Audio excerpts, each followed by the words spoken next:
नमस्कार दोस्तों, आपका स्वागत है सिविल इंजीनियर आनंद यूट्यूब चैनल पे, जहां पे हम आपको सिखाएंगे डोम कर्व लेंथ किस तरीके से कैलकुलेट की जाती है।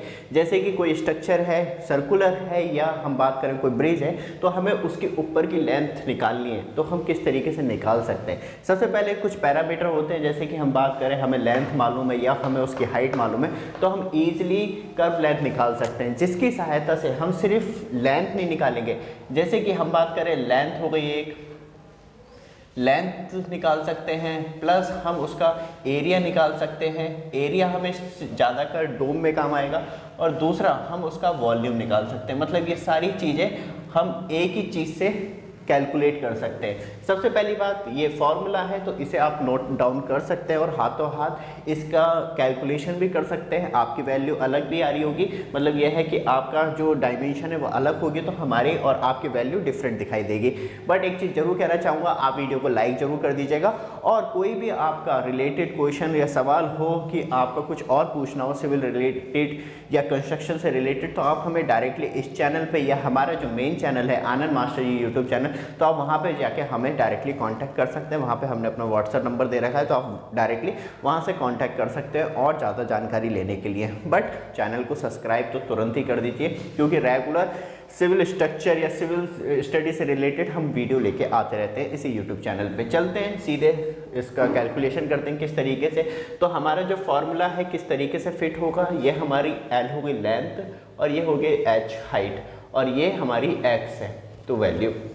सबसे पहले चलते हैं फॉर्मूला लगाते हैं। तो यहाँ पे हमारा एल की जगह पे 12 मीटर हो जाएगा, 12 मीटर प्लस 8/3, और बात करें हमारा हाइट जो है वो 5² तो ये हो गई। और हमें अब इसे कैलकुलेट कर लेते हैं, तो सीधे हम कैलकुलेट कर लेंगे।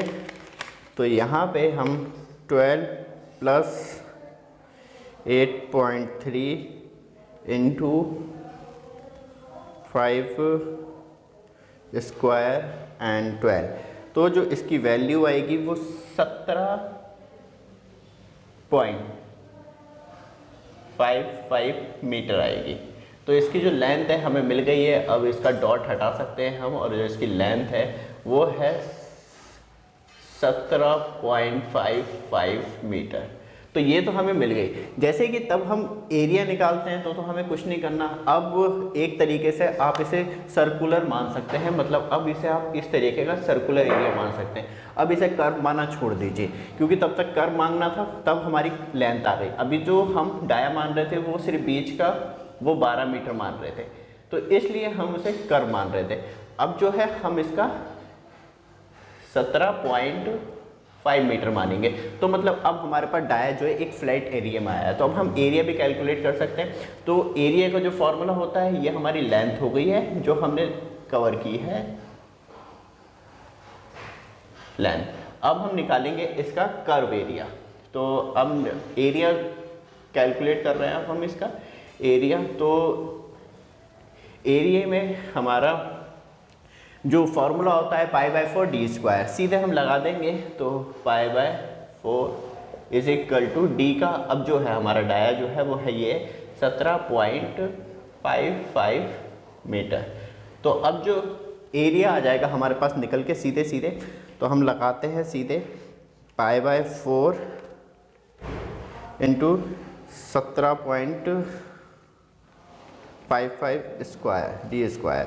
तो हमारे पास जो एरिया आया है वो आया है 241.09 मीटर स्क्वायर, क्योंकि अभी हमारे पास एरिया आया। अब हम इसका वॉल्यूम निकाल रहे हैं, तो वॉल्यूम भी बहुत आसानी से निकाल लेंगे। वॉल्यूम के लिए हमें सिर्फ वॉल्यूम इज इक्वल टू, तो अब हमें वॉल्यूम निकालने के लिए थिकनेस चाहिए होगी। तो नॉर्मली जो हमारे लेंटर होते हैं या स्लैब होते हैं वो 150 mm के होते हैं, लेकिन आप कोई अलग स्ट्रक्चर बना रहे हैं तो उस हिसाब से ही कैलकुलेट कीजिए। तो हम यहाँ पे जो इसकी थिकनेस है, जो हमारी थिकनेस है वो हम 150 mm रख लेते हैं। 150 mm का मतलब है, तो इसी में हम डायरेक्टली 241.0 इंटू 0.15 बस, क्योंकि हमें फॉर्मूले में बस डाया ही लगाना है, वो थिकनेस ही लगानी है स्ट्रक्चर के, और थिकनेस लगाने के बाद हमारे पास एरिया कैलकुलेट हो जाएगा। तो हम 0.5 से इसकी मल्टीप्लाई कर दें, जो इसकी टोटल वॉल्यूम है, मतलब इसमें जो कंक्रीट लगना है मीटर क्यूब लगना है, तो आप समझ गए। तो इस तरीके से ये पूरा स्ट्रक्चर पूरा कंप्लीट हो गया। सबसे पहले कर्व लेंथ निकाल ली हमने, फिर एरिया निकाल लिया, फिर हमने वॉल्यूम निकाल लिया। अब वॉल्यूम जो है, अब आप इससे दो चीज़ें और निकाल सकते हैं कि इसमें कितना कंक्रीट लगना है, कितना सैंड लगना है, और कितना फाइन ग्रेड लगना है, फाइन कोर्स सैंड लगना है।